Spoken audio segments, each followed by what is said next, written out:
the golden age of what I would call pitch-based fundraising. This is when you saw a lot of demo days, pitch competitions.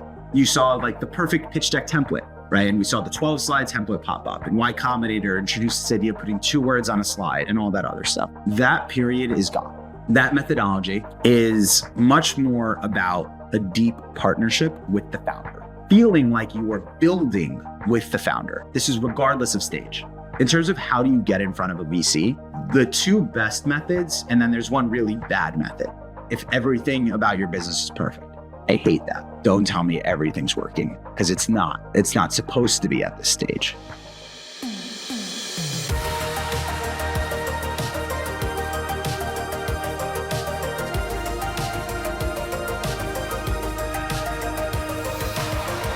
Okay, welcome back to Seed Money. Today we have Robert Harary.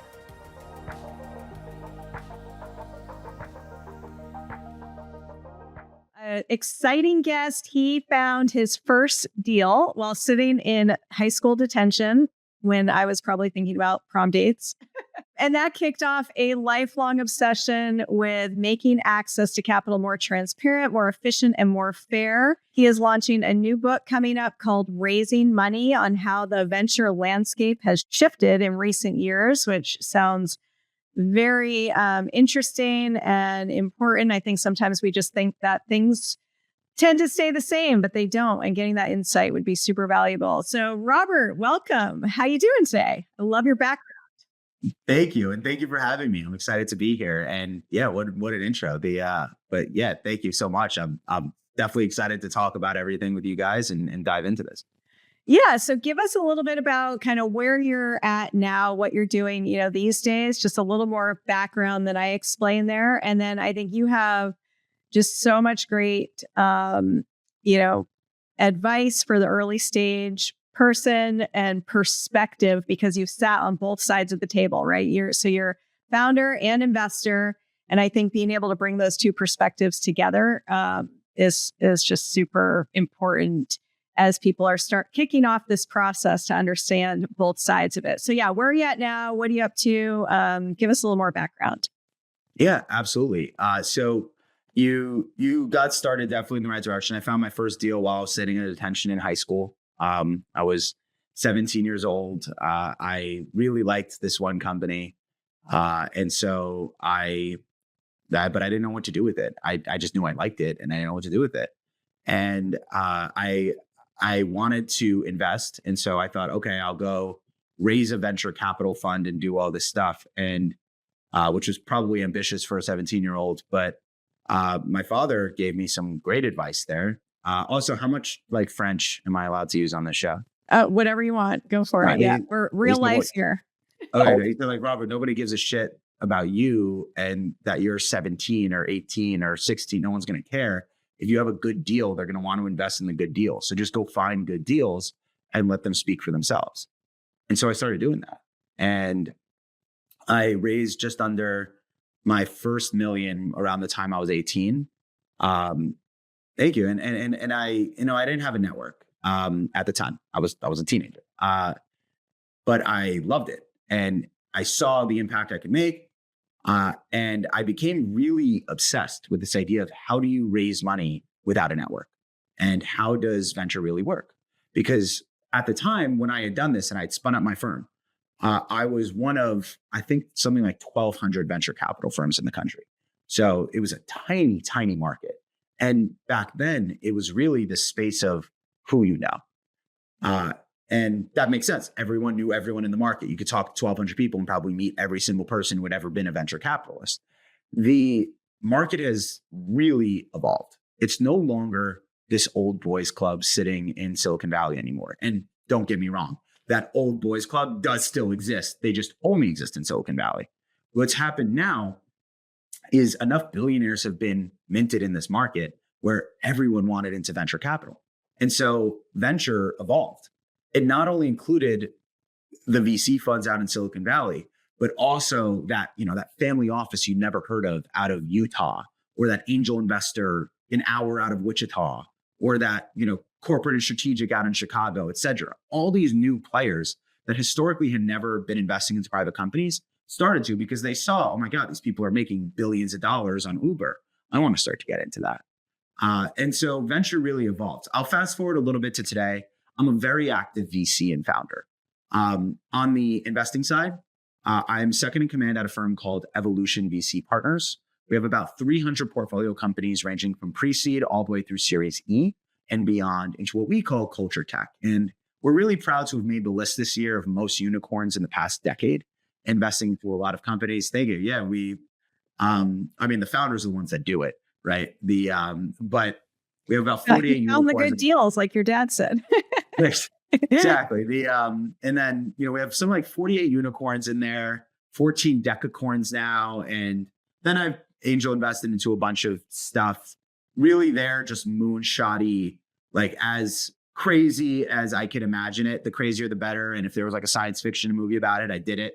And in doing that, I've been really fortunate to get into OpenAI, Figure AI, which makes humanoid robots, and then one called Colossal, which is bringing back the woolly mammoth, as well as some pre-seed companies that no one's heard of yet that hopefully will be as big as those as well. And so it's been a really cool journey on that side. And all that brought me to launch my new company, Raisi, which identifies investors for startups automatically and then reaches out to them. And it's the best way to raise money without a network. We set up an intro between a founder and an interested investor once every 8 minutes out of that. And so it's crazy. I mean, I spend all my time as a VC trying to make these introductions, and our software is doing it automatically, but it's built on the same principle that I said in the beginning, which is no one gives a shit who you are. They care about the deal that they are investing in. And so we just route the right deals to the right investors, and network be damned, founders are getting meetings and closing millions of dollars. Last week alone, I think it was something like 587 people that we had connected between founders and interested investors. And that number just goes up and up and up, as we bring more founders onto it. But anyways, that's a little bit on my background and what I got going on here. I've really dedicated my life to trying to make venture more inclusive and make it possible for people who didn't grow up in, Ivy League halls and, in Silicon Valley and things like that, be able to raise capital for what they're doing and launch what they're doing.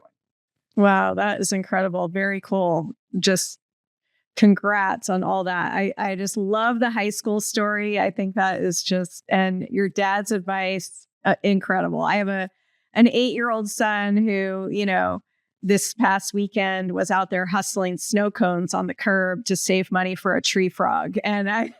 I love the entrepreneurial spirit early, is really cool. And look what you turned it into is amazing. So I have so many questions and thoughts, but I think right out of the gate, I'd love to focus on just even your current, you said it's Resi, is that what it's called? Raisi, sorry, because this is one of the main questions I get is like, how do I find investors, right? And again, 15 years ago, 10 years ago, it was a lot of like getting on a plane and shaking hands and, having to have multiple meetings. And while I do believe, networking is still great of all kinds, I think that with technology today, being able to connect people and really just making it about the deal, like you have people looking for good deals, you have people looking for funding. And I've always said that it shouldn't be this big intimidating thing because there's people out there who want your ideas and they want to be a part of it. So as a founder, you always, put the investors sometimes up on the pedestal, but really it is just a matchmaking thing. And when you find the right match, it can be a good fit. So what would you say, tell us a little bit real quick, just what is the process for a founder like getting on your platform and being able to participate in that? Yeah. Great question. I'll answer that one super fast. You just go to Raisi.ai and then you book a call with one of us and we get you onboarded. So that part we handle everything there. Any criteria for how big they have to be or anything like that? No, we have over 150,000 investors in the database and growing. And so there is a lid for every pot in there. We've had pre-seed companies raising their first rounds of capital, and then we've had companies doing 50 million plus in revenue also, using it. And it's been successful for everyone. The difference is that 150,000 doesn't go to all 150,000. It routes the right deals to the right investors, which is symbolic of one of the larger shifts that you see here. So back to, 2015 when I had first started in all this. There was kind of the golden age of what I would call pitch-based fundraising, right? This is when you saw a lot of demo days, pitch competitions, really nailing down your elevator pitch and things like that. And you saw like the perfect pitch deck template as another example, right? And we saw the 12 slide template pop up, and Y Combinator introduced this idea of putting 2 words on a slide and all that other stuff. That period is gone. And I'll explain how that left and where it's going. So first, how it left. One, more venture capital firms than ever and more people than ever are now investing into the private market. And so when there was 1,200 people in there, early stage was the asset class. And you were investing into a VC fund because they knew how to vet a startup. But the same VC fund was vetting an AI company, as a consumer products company, as a medical device company, right? As a supply chain company and a SaaS company, right? So there was all of these things all these different businesses and industries and business models, et cetera, that were cramming themselves or shoehorning themselves into the early stage template because it was the easiest way for this small group of investors to gather the most context that they would need to be able to invest into these companies. What's happened is now there's hundreds of thousands of people that invest into the private market. Each one of them now is becoming more and more and more of a specialist. It's making it possible for them to raise money from their investors, their limited partners who invest into their funds, or angel investors are just investing based on their own expertise. Family offices perhaps made money in their space and want to invest in new companies in there. And corporates and strategics are just looking for new innovation to help, fuel their growth as well. And so what you saw now is this big rise in much more of a specialized approach to venture investing. And in doing that specialized approach, much of the rules have changed because now there is no 12 slide template, because there is going to be specialists who understand key context. But also on top of that, you and I might both be pre-seed consumer products investors, let's say, as an example. But you specifically may care a lot more about revenue and product. And I might care a lot more about team and proximity to Columbus, Ohio, for whatever reason, right? So as you had new investors and more investors enter into the market, we moved from this template to a real spectrum and a gradient of different ways of thinking about it. And so now how does that relate to founders who are trying to raise money today? There's a big evolution from what I would call pitch-based fundraising, which is what we were talking about, to partnership-based fundraising. All of the pitch-based fundraising really culminated in the crash that came right after 2021. I would say that was the moment that pitch-based fundraising died. And in 2021, I was there. It was awesome. Deals were getting done in like a week with no pitch deck. You would just get on a Zoom and there'd be like one founder there and like 40 investors just clamoring to put in money. And it felt like no one told you when the music there was going to stop. It was just like, oh my God, this is amazing. Is this what it's going to be like forever? And then it stopped. And when it stopped really hard. In 2022, a lot of those companies who raised money at these astronomical valuations because the market was so hot ended up not being able to raise money at the same valuation. So they either raised money at a significant down round, or they fell out of the sky completely and they went out of business. And both of those scenarios are a shock to the core of VCs who think that they've gathered conviction on these things and things like that. And so what happened is I think that was the moment that a lot of VCs started to say, well, wait, maybe am I vetting these deals wrong? Am I thinking about these deals the wrong way? And so late 2022 into 2023 became almost this like nuclear winter for venture, where very few deals were getting done. And any deals that were getting done were at these like draconian valuations, were just, filled with all sorts of unsavory terms. And so, or were just VCs trying to keep their portfolio alive through the crash. And then in 2024, finally, people started to get their bearings again and started to slowly invest again. And that created a new methodology for them to invest into startups. That methodology is much more about a deep partnership with the founder, feeling like you are building with the founder. This is regardless of stage. Whereas historically, you would want to present the company perfectly, right? And that was the pressure was, I'm going to nail this elevator pitch. I'm going to nail this demo day, etc. What ended up happening is, one, you saw a lot of the scam artists and stuff like that do really well. But on top of that, VCs were realizing this is not, I've seen too much of this now. I've seen too many perfect businesses. I need to start to see the imperfections earlier. And I am willing to see those imperfections and not get scared.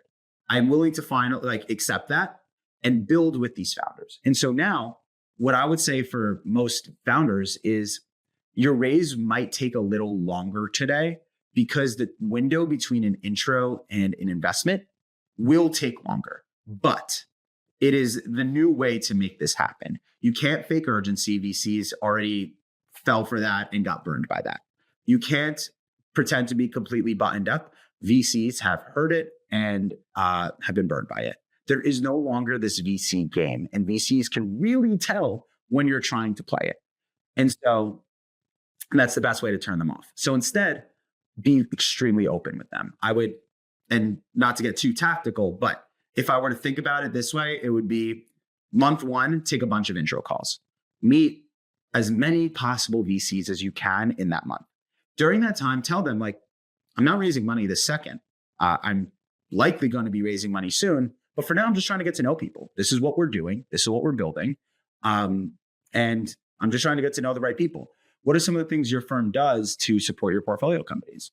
And get them to start to a little bit pitch you back and explain why their firm is extremely helpful. From there, start to converse with these investors more casually. Start to ask them for advice on, hey, we're thinking about entering into this, side of the market, or we're thinking of adding in this new product offering or business model.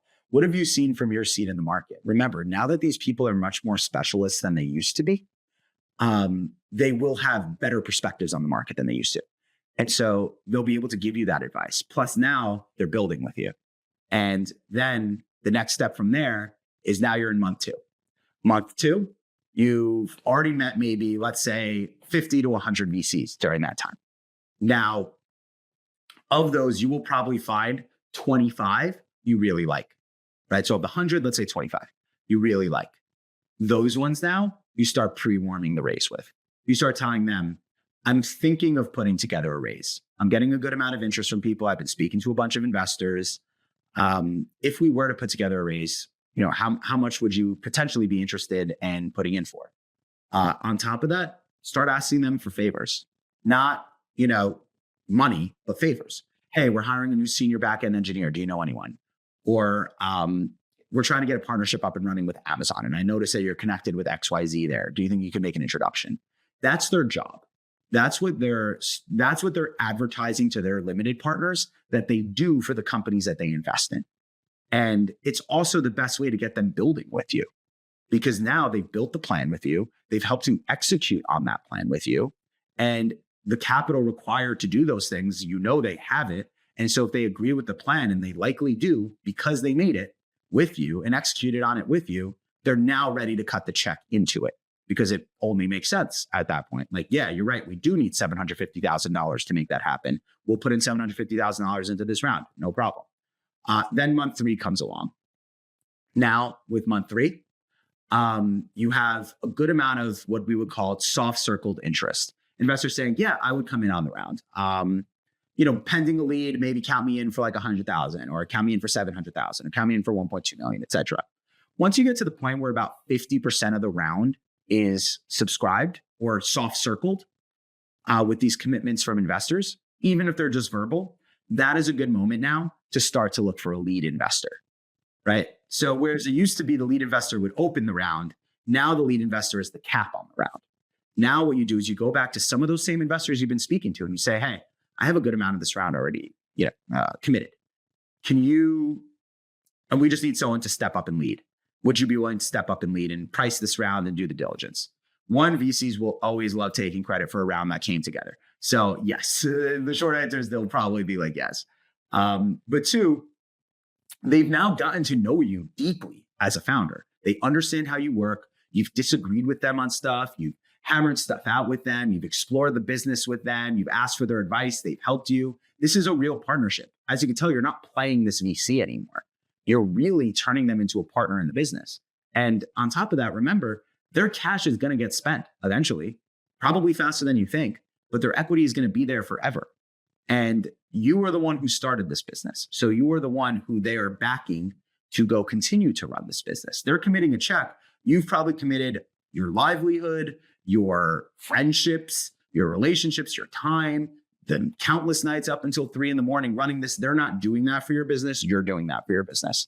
And so they're there to support and advise and make any connections they can, but they are still relying on you as the leader of the company to drive the ship. So don't build your business around what you think a VC wants. A VC wants you to run a successful business that they could help you grow. I know that's a lot, so I could pause there. No, that's amazing. I think it's so helpful, I think, to kind of reframe that. And also, it isn't about the money. It isn't just about the money. Of course, you need the money, but especially for early stage or first or time entrepreneurs, I mean, the advice and the collaboration can be worth so much. So to frame it that way is so helpful. So one question, I think I hear this a lot. How do you get that first conversation with the VC, right? That can be the really tough part. Because there's still ultimately, even though there's tons more people investing, there's still more entrepreneurs or, more entrepreneurs, I think, than investors. What's your advice? And maybe this is where kind of Raisi does that, but what's your advice on getting that initial meeting to even just start that conversation? Yeah, I wouldn't be doing my job as a founder if I didn't say that Raisi was the best way to get in front of VC. The average founder gets in front of 40 to 100 a month that are interested in what they're doing. So not just like connected, but hey, I'm interested in this. Can you send over a deck? Can we hop on a call? Could you fill this out? Like enter our, yeah, our system's really good. Because it's pairing people up so closely. It's weeding out all the people who are interested. And that's amazing. Okay. Thank you. Yeah. Yeah, it's been really rewarding to see what it's doing for founders on that side, and I know for myself, like I know how hard it was to make introductions, and now the system's doing it automatically is really cool. But let's say you don't use Raisi, right? Which again, I highly recommend you do. Well, actually, real quick, even on there. Yeah. So what's your So are they sending a deck still? What is it? Just like an intro? Is it like a profile they fill out? Like, what are some of the signals that even these more specific investors, are looking at to decide even if it's the right conversation? Great question. So that's what we've honed. A deck is very helpful only after you've gotten some initial feedback and interest and tentative interest from a VC. The first thing we send out is actually a very short email. And it reads in probably 15 seconds. This is what we do. Here's 4 bullet points on our traction. Let me know if you want to hop on a call. Or traction, team, or product. Those are like the 3 things we know to get VCs hooked. And so let me know if you want to hop on a call or see a deck. And VCs love that because VCs see thousands and thousands of deals a year. And I cannot stress this enough. It is a VC's job to invest in your company. To invest in a company. And if they don't, they get fired. And so the challenge is just finding the right investors for this. As this industry has become more specialized and more institutionalized at the same time, venture capital has really evolved from this, like, how do I frame this? It's gotten less one super rich guy being like, how much money do you need? $1 million, of course, to just a regular finance job where people wake up every day, they check their email. That's where they live the most, is in their email. They reach out to founders that they like either on LinkedIn or by scraping their websites or by just fielding their inbound inbox. Or reaching out to friends saying, hey, do you know any, companies in XYZ space? I'm looking to invest in them. In terms of how do you get in front of a VC, the two best methods, and then there's one really bad method. So I'll start with the two best methods and then I'll go into the bad method. The best methods are warm and cold intros. Warm intros used to be the only way to do it. There was once a time where that was the case. That is no longer the case, but there was once a time where that was the case. And that is a connection from either another investor of yours or a founder friend of yours, et cetera. Now, the problem with that is, like I was saying, that very quickly lends itself to the old boys club, because that's just, friends introducing friends. And there's like an immediate implicit bias within that I don't think anyone really necessarily intends to do, but you're limited by the people within your network. And so the bias becomes implicit because of that. It just becomes that much harder for someone who isn't in venture or didn't spend their life in Palo Alto or, dedicate 5 years of their life to making a bunch of connections in the space before even thinking about starting a company, right? It doesn't lend itself nicely to people who aren't those people. And so the next best is cold. I've personally led rounds off of cold emails from founders to me. It is my job to invest in startups. So if you are an interesting company and you fit my thesis, then I am going to take a meeting. I don't care how I got the deal. Sometimes what I'll even say is warm intros, while it might get you to a meeting, it might not be as likely to convert that meeting into a check. Reason being, oftentimes VCs are taking warm intros and calls as a favor to a friend of theirs, saying like, I don't really have an intention of investing in this company, but like I could do, I'll take a meeting as like a thing as for my buddy, because I'm also sending them another deal. So I need to pay lip service to this founder. So sometimes you'll see that and it might feel like you're getting traction, but you're actually not getting anywhere with these investors and they're just being nice. Cold is great because there is none of that attachment. So if they like the deal, they do the deal.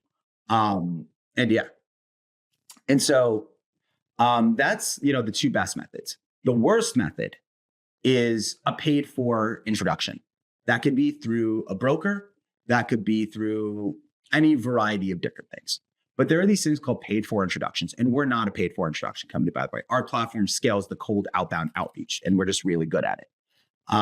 But if you think about how these brokers, who I think are extremely predatory and prey on founders who are struggling to break into the venture capital market, tell these founders something like, I have a proprietary network of investors. And if you work with me, I'll, introduce you to them. And you just have to pay me, $10,000 a month just to cover my costs or some BS like that. I blew through $25,000 on one of these at my first startup. Because I thought that was the only way to get in front of a VC. This person said, I have all these warm connections that come to me for deal flow. You should hire me. Now that I'm on the VC side of that, I know who those people are. I don't trust a single deal that comes from them because I know they're getting paid to make that introduction. So if you're paying for a warm introduction, it is no longer warm. It is ice cold or about as warm as a pile of shit. It is not a warm introduction anymore because I know that the incentive isn't, I think this deal is a good deal for you. It's, I'm trying to get paid. Yeah. By the company. Anything that, they're paying me. So I don't really care. Yeah. No, exactly. Yeah. So those are two good ways and one bad way to do this. You have the most control over cold outreach. There does require a level of scale to be able to do, but you have the most control over that outcome. Warm introductions are great when you are well connected in the space, but it could take longer to get up and running if you're trying to do on your own. Without an existing network. And then the last version I'll just note as like an additional is just being in the right rooms with investors. Now sometimes that could mean going to these conferences and tracking them down and finding them and talking to them about what you're doing. Do not hard pitch a VC at a conference. I'm just going to say that for most founders. VCs know when you're about to do that because most founders like enter into their posture and then put in an elevator pitch. And VCs are like, I can't make an investment decision in this room right now. Like I'm in a room with 1,000 people. I'm not like, don't corner me and pitch me your whole business while I'm trying to do my other parts of my job here. Instead, just be friendly with them there and then connect with them later and set up, and make that your time. But remember, it's the beginning of a relationship. The last other way is sometimes you're just in the right room. Like I raised from 2 different investors for my last company, happened to just be because they overheard me talking to someone else. In one, I was in a shared office space, and I'm not the most, maybe not the most considerate tenant, but I would pace around the hallways and take my phone calls. And so one person one time says, "Hey, you on the phone." I'm like, "Oh my God, I'm so sorry." Like, I'll go inside. He's like, "No, come in here." He's like, "I've been hearing you on the phone the last few days, talking about what you're doing. It seems really interesting. Can you tell me about it? I invest in startups." I was like, "Hell yeah, I'll tell you all about it." And then another one, I was sitting at a hotel lobby, like pitching a founder to join my marketplace. It was a marketplace at the time. And I just overheard this other person who kind of mentioned that they were living at that hotel, and it was a nice hotel. And I was like, "Who's this guy?" And he overheard me and I overheard him. And so I just, while the other founder was, took a step away, or I think he'd actually just left. I forgot if he went to the bathroom or if he just left. I just walked over and I shook that guy's hand. And he ended up investing in the company and I ended up really liking him. And he was awesome. He became a friend. So, you'll meet them anywhere and everywhere, but the two you have the most control over are cold email and warm intro. Yep. Love that. Yeah. You just got to put it out there every way possible, except the broker way. I agree. Don't do that. Exactly. What would you say? Okay. Having seen, all these unicorns kind of blossom, and then unfortunately the opposite, any early signs that that you're looking for, investors are looking for in the entrepreneur, to help determine if they're going to be successful, and if they're, or any differences that you've seen that's just like, yeah, here are some things that, trends or just repeated patterns that you've noticed, that founders can be aware of? Great question. So I could tell you a red flag from the jump. If everything about your business is perfect, I hate that. Don't tell me everything's working, because it's not. It's not supposed to be at this stage. I'm pricing that into your valuation. If I wanted to invest into a perfect business, there's plenty of multi-billion-dollar companies on the NASDAQ and the New York Stock Exchange. You could go buy stock in that. It's also liquid. So if that stock starts dipping, or if I make a little bit of money on it, I can always sell. In a startup, I'm investing in a super high risk, super illiquid, with a long liquidity horizon company. So it's going to take a long time for me to see that money back. The only reason I'm doing that is because I want to build with you. And so don't try to claim you have everything figured out, because you shouldn't have everything figured out. And also then it leaves nothing for the investor to add to the business other than their cash. And if I feel like you only care about the cash, it's like just not exciting for me to do that. And also, you're probably not being completely intellectually honest with me about where your business is. And so that to me is like a huge red flag, when everything's perfect and they have a great answer for everything. One of my favorite founders that I've ever worked with, he was awesome. He's a portfolio company of ours out of Evolution. And if you spoke to him, he'd be like, "Oh my God, everything sucks. Everything about their business is breaking. We're doing this, we're doing that wrong, we're doing that wrong.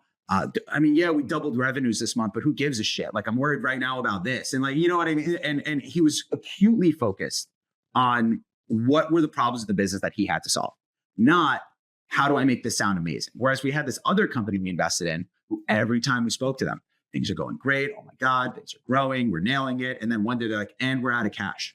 And I'm like, "Oh, why? Wait, what happened? I thought you were nailing this." And like, "Yeah, well, there were all these other problems that we were trying to figure out, and they snuck up on us." And it's like, that sucks. Yeah. Like, and help you there. Yeah. I was like, I wish you told me sooner. Like, I would have been there to help out on this. But yeah. So my advice there would be, do not try to have everything buttoned up. VCs could smell it now. They're getting better at it. Their bullshit radar is getting really acute now and really sharp. And so don't try to do that. Instead, be very intellectually honest with the VC. I mean, I have this one founder. He's like this 22-year-old guy. He's young. He's not based in the US. He's based out in India. And he reached out to me cold over LinkedIn and said, "Hey, this is what I'm doing. I don't know if I'm even going to raise money or what I'm going to do with this, but like, can I just show you around my product and can you share some of your thoughts?" I was like, "Sure thing." And I did, and it was really an interesting product. And then I just started helping him and talking to him about it. And, 30-minute calls turned into hour calls. Then all of a sudden I was like introducing him. I introduced him to the guy who got me into OpenAI and all this other stuff, just because like to potentially invest in his company. And then, and then there was some stuff that he needed to do that he would need money to do. And I was like, oh, I'll fund that. That's easy. Cause like I knew that it was important for his business. I feel like I'm a part of it. And I'm a customer of it. He's onboarding me on Friday. I'm a customer of his now. I've been advising, I've been making introductions. And that guy was so honest with me the entire way through about like what's working and what's not because he wanted my money, but because he really wants to get it right. And I love that because I like what he's doing. I want this thing to exist. I want him to get it right too. And so if that means a little bit of my money to do it, sure, fine. This guy's the guy staying up until 3 o'clock in the morning every single night, like training his AI. I'm not doing that. And so if he needs me to cut a check to help him do that, fine, no problem. So that would be my advice there to founders. Yeah, that's amazing. Yeah, I think, talking about being transparent and building the relationship, the founders I see right now that are not posting on LinkedIn, just documenting their journey and like what they're going through and challenges. And, I think that investors just kind of following along, giving them something to follow can be so beneficial, and it makes it real and shows progress. So what are your thoughts on LinkedIn? Anything, do's or don'ts for people? Because it's really is, I know there's a lot of spammy stuff on there too, but it is a great tool. And it's a nice place to be able to just kind of have people follow what you're doing. Oh my God. Yeah. I mean, I don't know if you see my LinkedIn. I post like every day. LinkedIn is one of the best spaces for it. Now, one, it's a platform where everyone there is trying to grow. So it's like acceptable to talk about your business there. Whereas like, I probably wouldn't talk about it on my Facebook posts. But it's acceptable to talk about it on LinkedIn. Like that's the dedicated space for all of us professionally to connect and explore what everyone else is doing professionally. The other thing I'd say is if you think about VC as almost like following the core principles of marketing now, one of the key principles in marketing is that customers need about 7 touch points with your brand before they're ready to transact. Now, one touch point will be that intro email. The second touch point might be your pitch deck or your website. The third touch point might be an intro call with you. And then where they're going to go next, they're probably going to connect with you on LinkedIn, right? And so you're going to want to build these continuous touch points where everywhere they're going on the internet, they are seeing you and they are seeing your company as a leader in that space or a rising leader in that new space. They're starting to look to you for thought leadership and they're starting to look to your company for innovation leadership in this space. That is an extremely important part of the process for investors.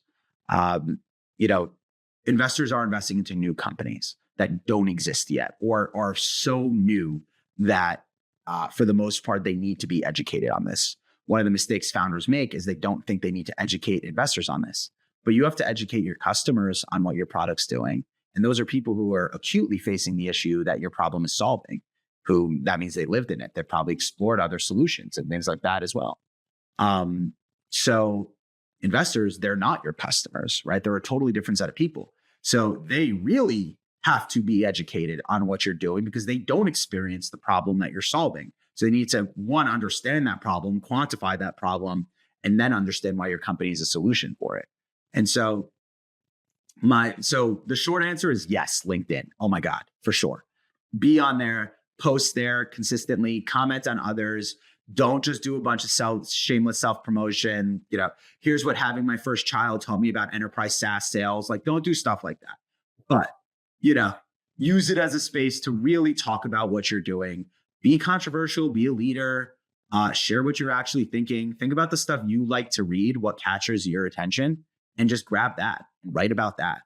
And try to be as helpful as you can to anyone who's thinking about your space. So for me, I try to be as helpful as I can to founders that are raising money and investors that are looking to deploy capital. So I share like my honest views of what I'm seeing, what the data on my own platform is showing me, what I'm experiencing to help founders and VCs better raise. Now, I don't usually put a call to action into every single email. Sometimes I'll throw in like, in the comments, reach out over here if you want to learn more about this. But I'm really much more focused on just delivering something helpful to people. Ultimately, people know at the end of that, because again, this is LinkedIn and this is the space where we're all self-promoting, that it is a form of self-promotion. It's like, hey, I am the guy for this, right? Or I'm the person for this. Once they have a reason to reach out about that, you will be their first call. But if you're too promotional about it, they're not really going to value what you have to say. Yep. No, I think it's a great tool, and just giving people something to follow. And yeah, balancing the transparency, the challenges. And when people start seeing progress and traction, I think that instills a lot of confidence. And that's a great place to do it. So, well, amazing. Oh my God, you're a wealth of knowledge. So cool. So, give us a little bit of a highlight on the book. You said, just a quick overview of the book. We'll definitely put a link to Raisi.ai. You said it was, right? Yep. In the show notes, because that sounds like everybody needs to get on that and check it out. But yeah, what's the book about? And yeah, tell us about that. Totally. And by the way, for anyone listening to this, just mention that you heard us on this podcast, and we'll also throw you a discount. And so, discount code seed money. Like it doesn't matter to me. Just mention you heard about us on this podcast, and then we'll apply a discount to you. And then on the book. So you've heard a lot from me today. I've been doing this like my whole life, and I've really seen a lot of this, and I try to pattern match as much as I can, but really I'm only one touch point into venture. Like I'm one guy with one view of the market. There is a lot of other VCs, founders, angels, et cetera, out there who have different perspectives and different vantage points into the market. And so we set out to write this book, not as here's Robert's rules for raising money, but instead what we did is we conducted a lot of interviews with different VC fund managers, founders who've raised from major funds, service providers in the space, and so many more that are all in and around the current market in venture. Mainly people deploying capital and then some raising capital and supporting it. And the goal of that book was to see what perspectives other than mine look like. And so we conducted all these interviews. And in creating those interviews, we've established these 12 new rules for how venture works. You heard some of them today on this call and on this interview. And within the book, you'll see tactical tips on how to apply these new rules, plus interviews with these actual people who are defining what the new venture landscape looks like. And so I'm really excited about it. I'm writing in a partnership with Django Degree II out of Focus on Words. It's his company. And actually proudly recently just invested into that company as well. And I think they're raising money for anyone who might be interested. And so, but it's been really cool working with him on it. He's been really driving the ship on that side. And more than anything, it's just been so cool learning from all these different VCs what their vantage point in the market shows them. And so hopefully the book will leave founders with this really tactical guide for what it means to raise capital today and how to actually do it efficiently. Even if that means sometimes taking one step back to go 30 steps forward, I think this book will really show founders how to actually raise capital sustainably and properly. And by the way, even efficiently and fast. And then for investors who might be listening to this podcast, it's a really interesting new look at how venture is evolving. And if you're raising money from LPs, we have a bunch of interviews in there as well about that. And so it's hopefully going to be a really useful guide for anyone who's looking at the venture landscape in the post-2021 era. Amazing. Love it. Very cool.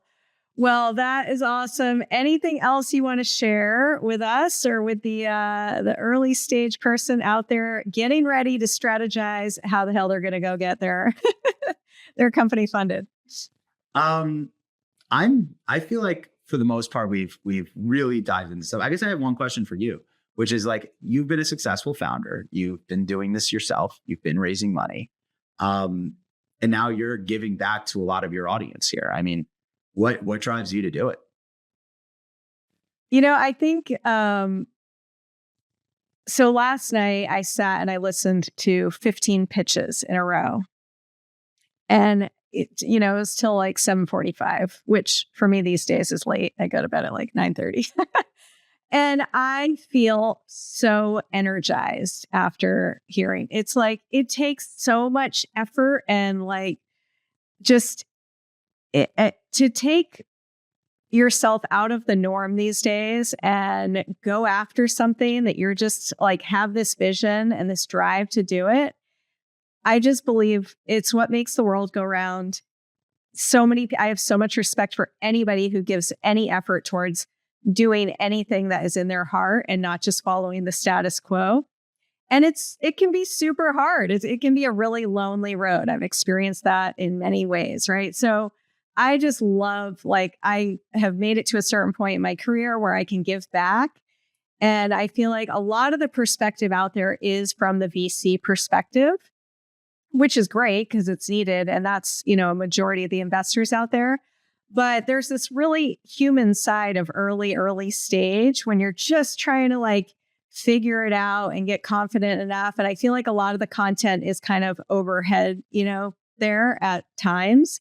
So I don't know. I just wanted to start a podcast that really broke it down for the very beginner and try to make it less intimidating and really, dive into not only the tactical, but the human side of it. And it's just a lot of fun. And I love, similar to your book, just being able to interview and connect with people like you and hear what you've got going on and your perspective is just super, super fun. So, I got into real estate and make money there, but it's not doing much to help the world. So this is my, my version of giving back. It's super fun. I love it. It's just, and there's so many cool companies and products out there. I just love seeing them all. So yeah, that's why.